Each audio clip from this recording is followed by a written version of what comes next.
Hey, Fakers, quick note that we ran into a sound issue with the last 12 minutes of this episode. Ariel did an amazing job bringing it to where it is, but if it sounds a little like she's trapped in a well, that's why. Thanks for understanding. So they would need to sync up their calendars so that they could have a heads up, because a eulogy is a heightened emotional state. Mm-hmm. And if Correct. someone else is like, I'm going to go to a sex party, then that's happening at your mom's funeral. Yeah, the repercussions are rough, dude. I'm Ariel Lee Cohen. Hey, I'm Morgan Smith. And we are the hosts of Faking It with Ariel and Morgan. We're two intimacy coordinators here to talk about the spicy scenes you see in film and TV. Let's talk about your wedding. You just got married. Yeah. How do you feel? I'm good. I'm so tired. It's so funny because I feel like everyone talks about how stressful planning a wedding can be. And we definitely had like some stressful moments throughout the process. The last couple of months were the most stressful. It's sort of like a film production or a theater production. I kept telling Kim, and like, we're in tech week. Everything is coming to a head. And parts of it feel like it's not going to come together. Random problems come up that you're like, oh my God. And then it's fine. A lot of people don't talk about how after the wedding, you're exhausted for an extended period of time, partly because you're coming off the high of the wedding. And also because like all that built up adrenaline from the tech week period is also dropping. And so Kim and I, we had a mini moon in Palm Springs. We got to rest a lot during that. But even like coming back to LA, like I've been pounding down these like yerba mate drinks. Like it's my Brought to you life. by yerba mate. Yeah. Sponsor us. Sponsor us. Keep me awake. I am not married, so I don't know. But my assumption is that that is how it feels after producing like a feature film or a season of television. You're like, I had so much to focus on, so many and like small little tidbits that kept coming up, and this problem we'd have fixed, and this problem we'd fix. And once it's done, you're like, I have nothing left to give. Just so depleted. I mean, it's always so amazing to be in a space where you have so many of your favorite people. And that's why we decided to do a wedding as opposed to just eloping or just a civil ceremony. The energy that you're getting from those people, because on a film set, you don't usually show up and everyone is like, I love you. Not usually. You know? And we all love each other, and like and the focus is so much on you and all the love that you're like receiving. It's beautiful. So many folks at your wedding have listened to this podcast. Oh, yeah. I felt such love from our audience. So thank you folks for coming up to me and saying hi. It was really, really sweet and gratifying. I was basically half dead because I had come off of it overnight, but I was like, I'm here. I'm ready. Let's do this. Wait, can I tell you a really funny, like, icy nerdy thing? As you know, Kim was wearing this silk slip dress. She was having a hard time finding underwear that she could wear with it that wouldn't show. But you had them. So I was like, wait, what if you wore a modesty garment? Did she? She wore a strapless thong because it didn't show any lines. And because she was like, I don't want to be going commando on my wedding. That feels weird, even if nobody knows. So I was like, have a solution. What brand did you go with? Oh, I did one of the tuckets. Beautiful. Waterproof. Yeah. Fantastic. Yeah, great. Waterproof was very necessary. We were sweating a lot. She was really comfortable. It was so funny, too, because I was reading on these different website blogs, like, you should have an emergency kit with, like, a needle and thread and fashion tape. And they were listing all these other things. And I was like, I have a lot of that stuff, like, in my kit. It's like in your car. Yeah. Just, like, ready to go. So I just brought the top part of my intimacy coordinator kit and filled it. I had deodorant wipes. I had the double stick tape, pasties. I don't know how everyone feels, but get married to an intimacy coordinator. I think that's the lesson here. I have to add to this as well that my kit came in handy for your wedding also. Really? Not to that degree, but my outfit was very flowy. and Yeah. very low cut. I have a larger chest, and I was like, I need to tape The all this girls were business up. out. They were out and ready to play, and I was like, Yeah. they need to be a little more in. So Mhm. I used, I want to say, a pound of super sticky tape, and I also used 2 tuck-it kits because I used one Nice. for each breast, and I like pulled it up, cut the tips up on my shoulders. They went. Later, when I pulled it and I took it off, it was like trying to like pull it off. So Amazing. funny. Oh my God. I But did have a yeah. moment when Kim and I were getting ready and it was time for her to put the modesty garment on. And I've done this with actors so many times where I run down the whole thing. Like, this is how you put it on. You need to squat while you do it. So that way, whenever you move it, you'll have enough space for that.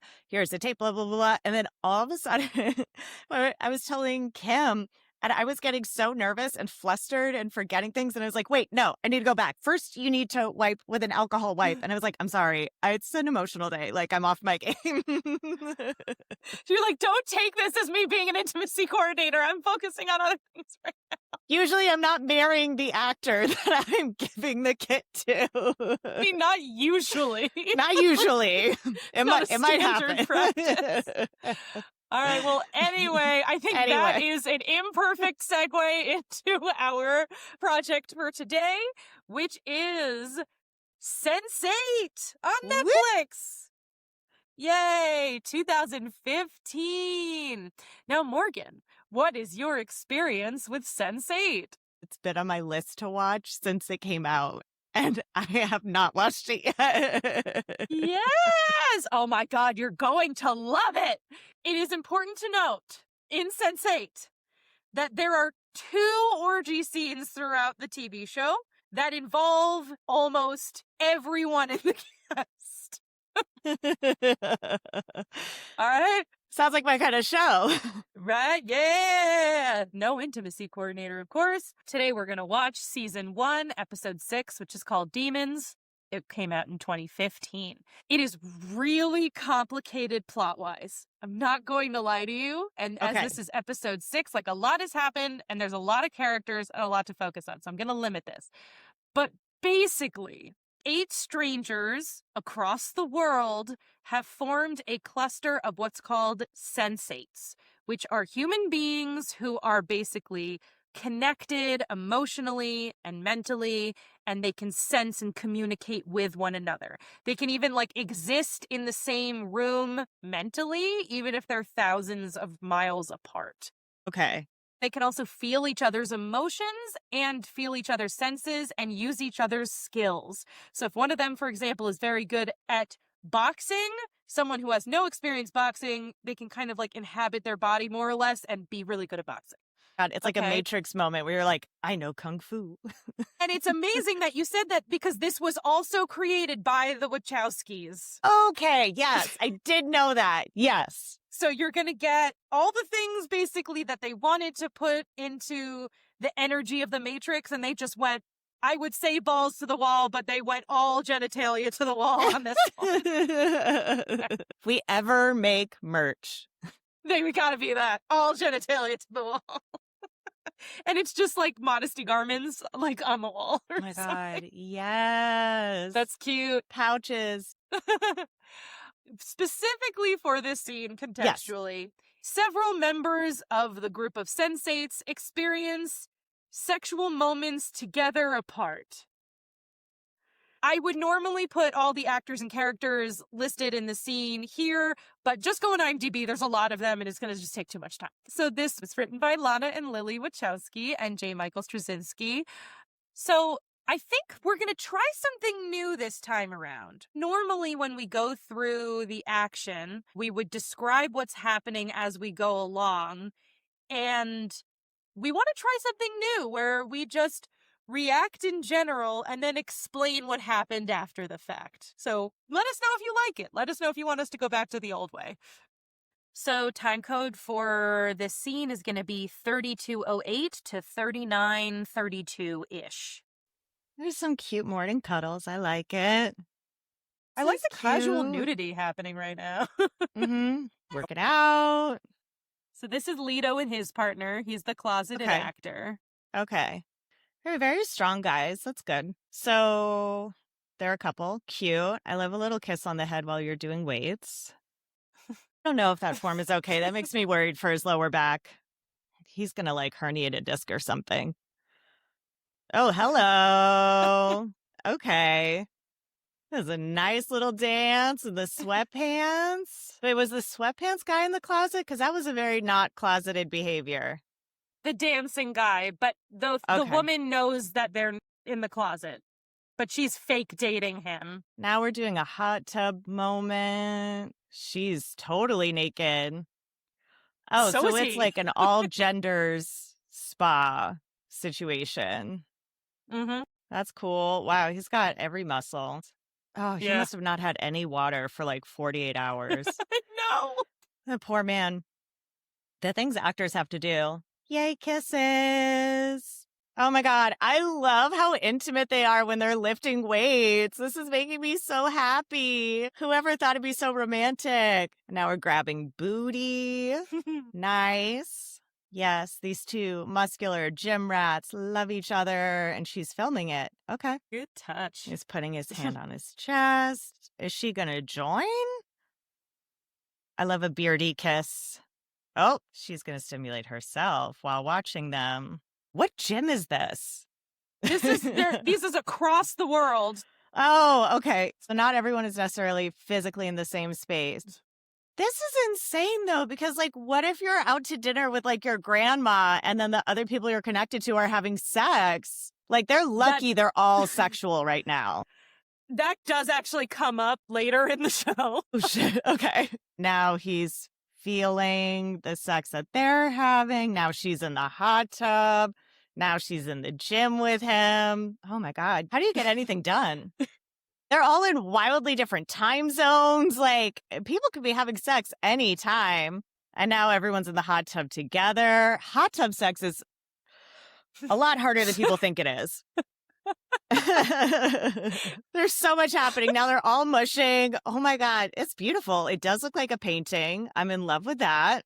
Kissing his face and his chin. They look like sculptures. This is really gorgeously done. Oh my God. It looks like I'm a slave for you, the video, but like where it looks like that video was heading.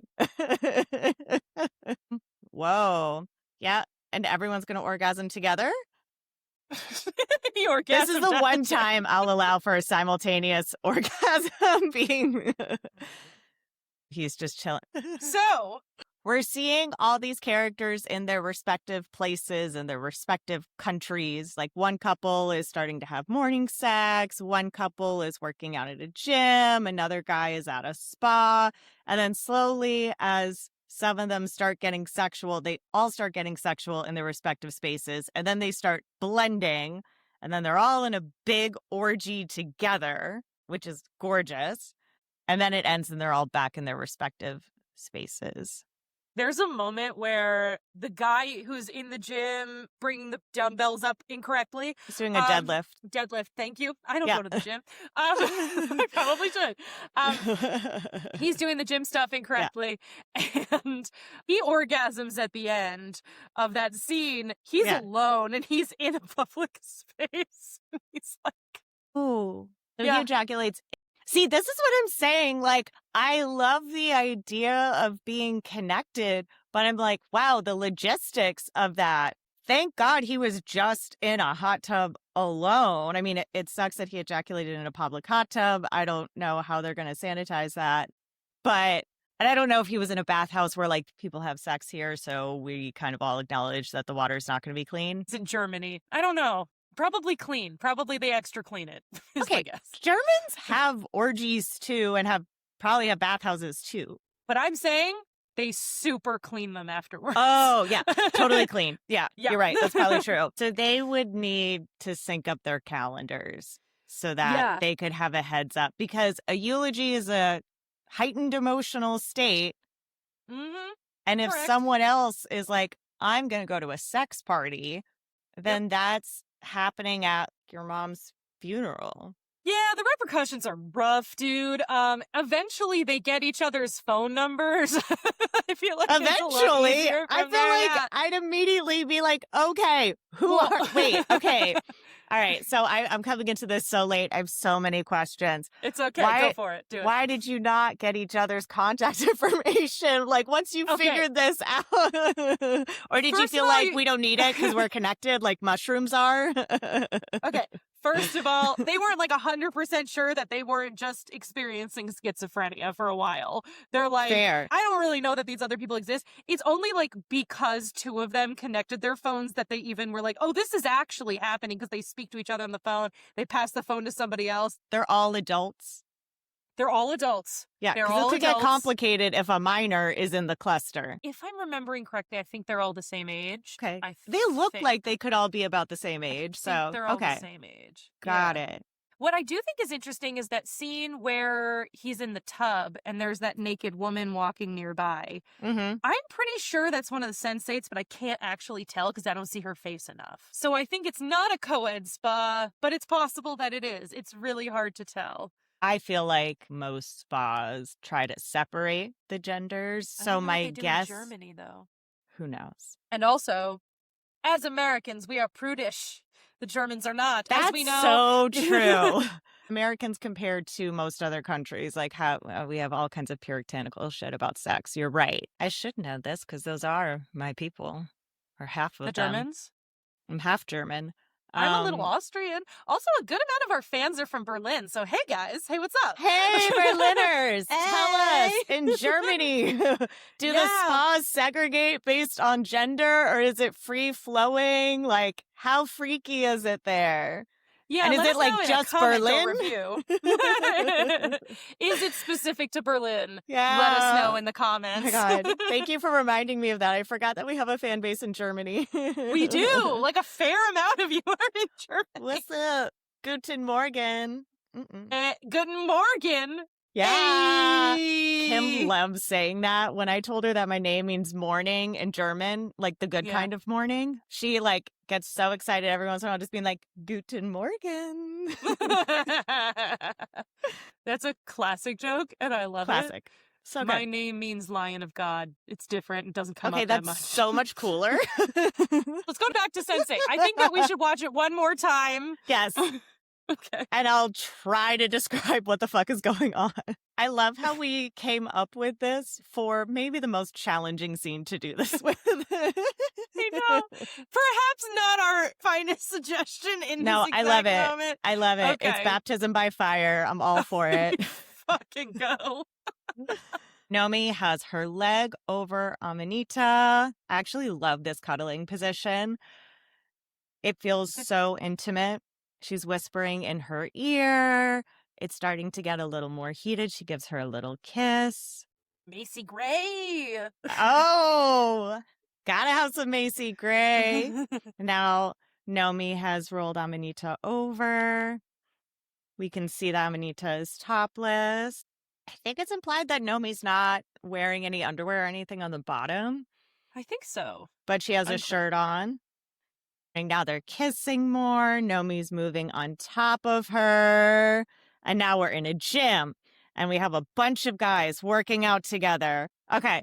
Now we have these two guys. One is lifting dumbbells. The other is spotting him and also like caressing him, which is very cute. We're back to, I think, the straight guys who are working out separately and doing a very straight guy workout where they're very far from each other. The He's not weights good are at it. at an angle on his back. Okay. And the gays are doing good form.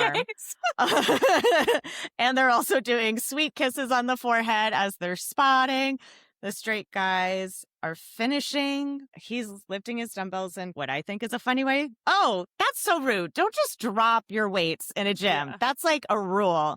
Okay, now the gays are doing like a sexy dance in gray sweatpants we love. They're out on this gorgeous balcony. And now the straight guy is alone in the gym. The other guy is chasing after some ladies. Now there's another guy hanging out in a hot tub in a spa. A naked woman is walking in from the light. Oh, and this is in Germany, right? Yeah. Okay, we see that he's fully nude. We see frontal nudity. Now we're back to the gays who are dancing on their balcony. He's got some moves. Okay. Back to the straight guy working out by himself. The gay guys are kissing. The straight guy is still working out. Oh, and now he has someone spotting him and caressing him with like soft little kisses on his cheek. Who knew workouts could be so fun? Now, one of the gay guys is groping the other gay guy's buttocks. We got kisses on the back of the neck, head leaning back. There's a woman filming them on her phone. She bites her lower lip. As she watches them caress down each other's bodies, she drops her phone gently, puts her finger to her lips, and then moves her hand under her workout shorts to start pleasuring herself. Still daytime out on a balcony where people might see if they're in a building high enough. Okay, now we're back with Nomi, who's taken her top off and is on top of her partner. So she's going to make love to her. And now Nomi is kissing a guy, and a guy is kissing Nomi's partner. The two gay guys are kissing each other. The other guy's just in the hot tub, chilling. The straight guy's working out by himself. But as he comes up for a lift, he starts to feel something. Now Nomi's in the hot tub with the guy. Straight guy working out has Nomi kneeling in front of him. Hands are caressing. The two gay guys are together on a bed having sex. Now the whole group of them is in the hot tub. Everyone's just slowly joining in on everybody else's scenes. Now we have orgies happening all over the world between all of these people of all different sexualities, but all very traditionally hot bodies. There's lots of muscles happening, lots of kisses between people. It's just the I'm a slave for you set. Like I don't know what else it is. The straight guy is having a very happy ending to his workout, multiple orgasms happening in different places. It sounds like they're very intense ones. Oh, and he's like still relaxing. Did I do it? You did it! I thought you did a really remarkable job because that was not an easy task you just did. Oh my God. So I do have a piece of information that I think is helpful. There was an article in Refinery where Jamie, who played Nomi, talking about the orgy scenes, she said, no rehearsal. It took a long time in the sense, like, it's filmed in different locations. Yes. She said, so we did it in San Francisco, and then we move on, and the whole production moved to Chicago, and we're filming it again in Chicago. And then all of a sudden it's Tuesday, we're like, oh, we're shooting that again. And then you shoot in Chicago, and then you film for months, and it's like, oh, we're doing that again in the next location. So you have to keep shooting it over and over in every city. I mean, the Mexico City one looks like it is in Mexico City. Amanita's room could have theoretically been a set, but yeah, also if they're like shooting on location anyway. Whew, that's like a lot of travel. It did feel very seamless. Yes, it did. Crazy work for something that had no rehearsal. Yeah, I mean, the level of choreography, the level of comfort that the actors would have to have with each other, and for that to look consistent between all the different locations is really remarkable. I mean, in Out.com, Clayton and Silvestri, who are two of the actors, revealed it was a complicated puzzle. They said it was mainly just Lana Wachowski offset telling us, okay, Jamie, go in. Okay, now Jamie, go out.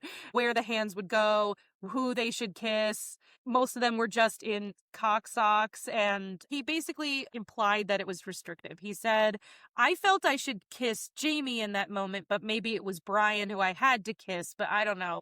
It was confusing sometimes. Especially because you have so much space in between when you're shooting different parts of those scenes. You kind of have to rely on the director, who's also probably heavily relying on the script supervisor to make sure that you're matching the movement from other locations. The impression I'm getting from the quotes I found from the actors, it seemed like while they had a good experience generally, it was confusing and stressful. And I think that having a rehearsal or several might have really made this even stronger and made it just a better experience for the actors overall, where they could have been like, okay, now I have this in my head. So now no matter which location we go to, I know the flow. You treat it like a dance. You figure out in one neutral rehearsal space, or maybe on the first set. We don't always have time to do a separate rehearsal day, but like you kind of lock it in one place and then you just keep repeating that. So that way it feels like you're going back to something familiar instead of being told what to do in the moment, which can feel weird. Don't get me wrong, Wachowskis are incredible and But yeah, are absolutely phenomenal creators and directors. But I do think that for an actor, it adds another layer of stress to an already extremely vulnerable space to just have actions yelled out. it depends on the actor too, because there are some people who can like take direction as they're going and it doesn't take them out of it. This is the first season. They're still getting to know each other. I'd be so curious to hear like what it was like filming it the first time versus by the time the final location happened, how things felt different. I mean, we'll get into it in the Spice Scale, but my God, it was shot so beautifully. The Wachowskis killed it.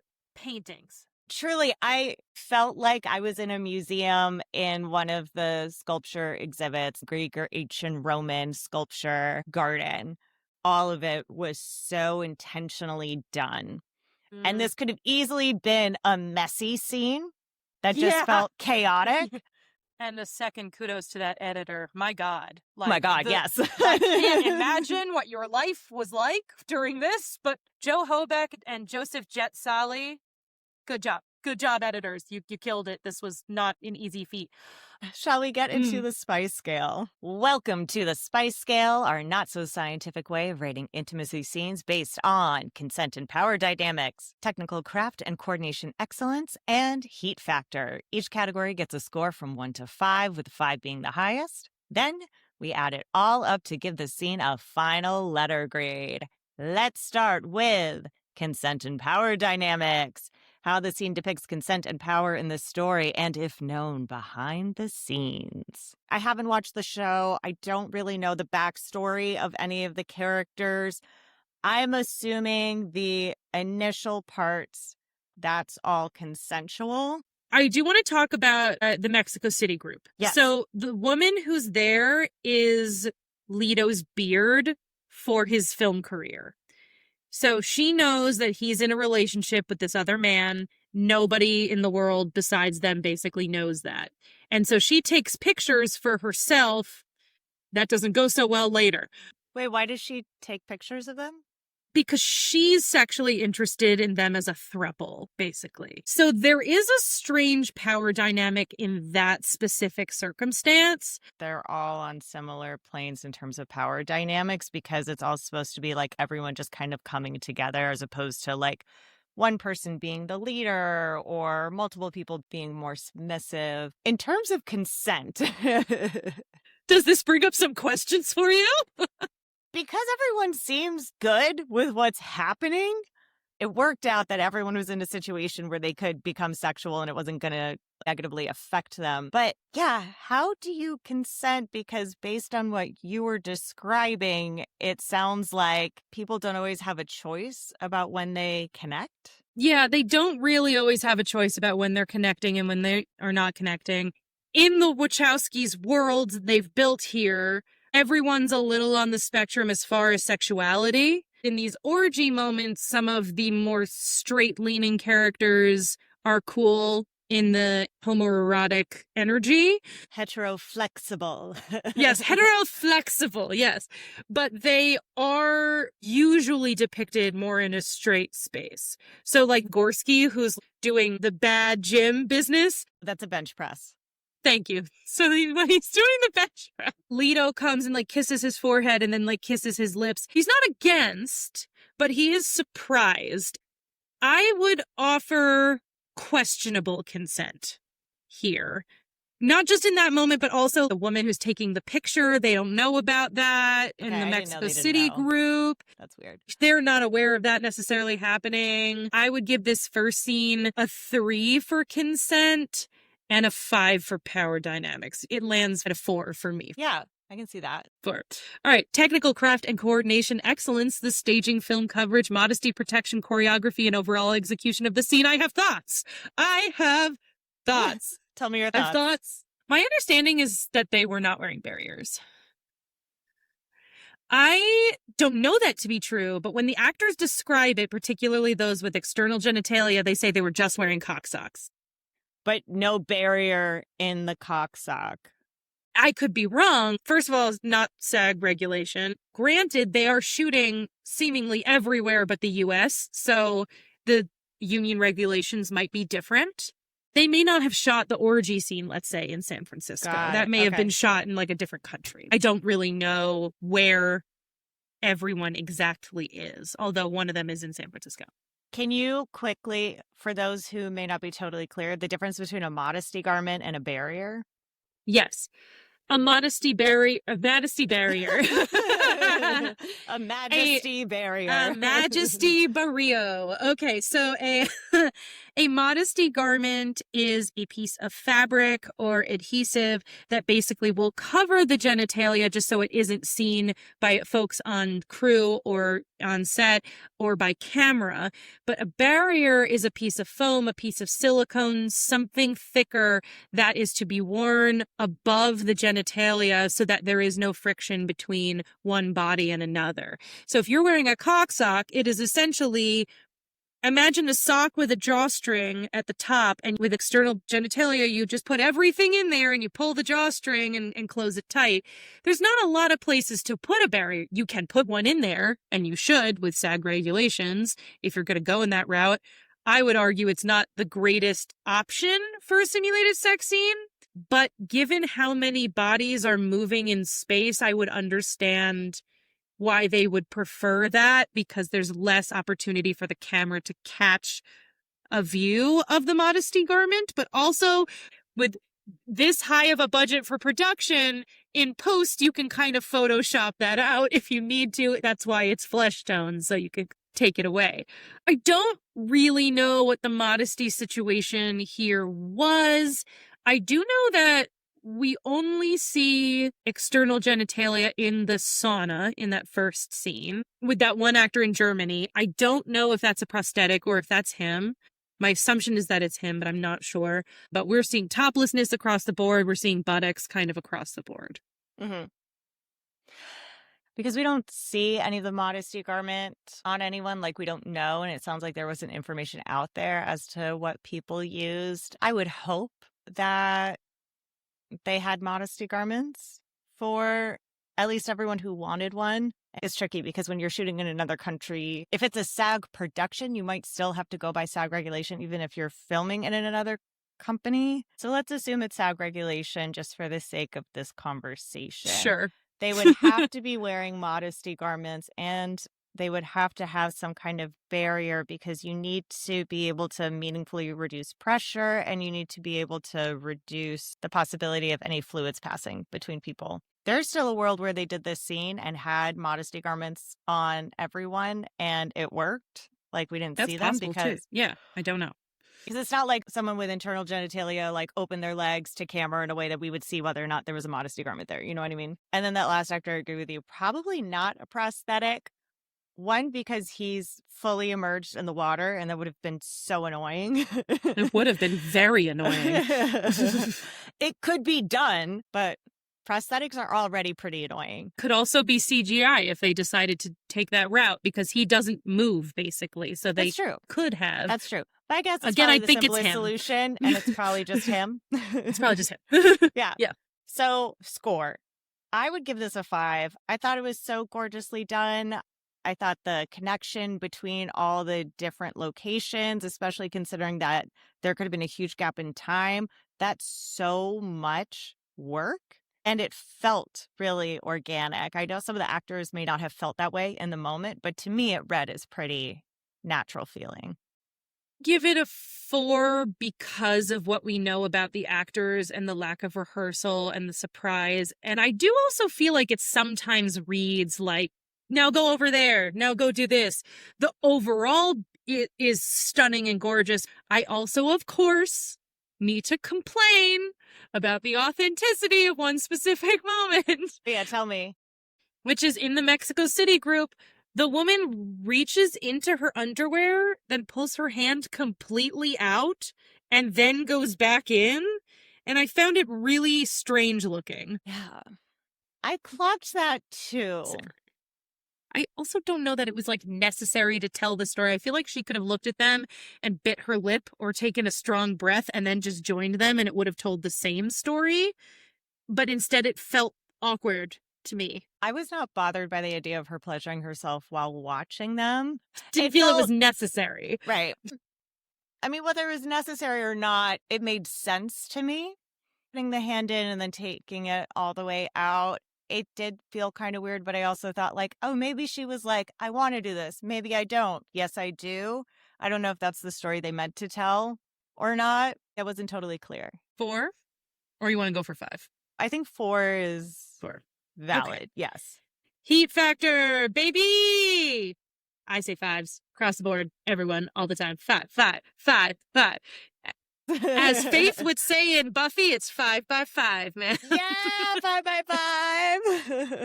Woo! Okay, we have a B.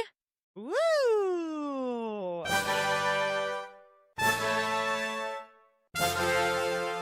Which, respect. Understood, heard, fine. Respect. These scenes matter because, like, this is the first real depiction of this level of eroticism with this many different kinds of bodies, this level of diversity, pretty much ever on television or Netflix specifically. It's the joy of this true sexual freedom, the aesthetics of bodies in space and really feeling like we're all the same, like we're all just bodies in space and let's enjoy being alive and life and connection. And it's just really nice to see the joy. Such a great example of intimacy as connection. And I love that it's done with a group of people. I feel like a lot of times when we see group scenes, the emphasis is on the sex, on the lust, and maybe not as much on the emotional connection to it. They don't always feel as sensual. It's more for like the spectacle of a group of people having sex together. And I really appreciated that these scenes were not that.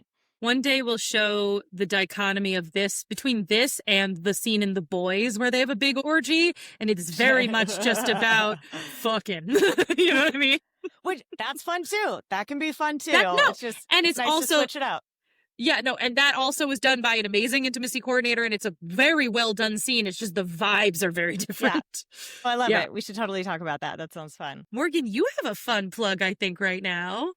The feature film I intimacy coordinated on, Find Your Friends, is going to be released on Shudder. So by the time this episode drops, it's already going to be streaming. Love it.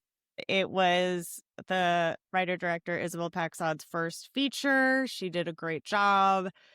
Everyone did such amazing work. It's also a fun movie where it's these 4 party girls being as unapologetic and as vulgar and as free as they want to be. And I love that in a thriller, they don't get punished for it.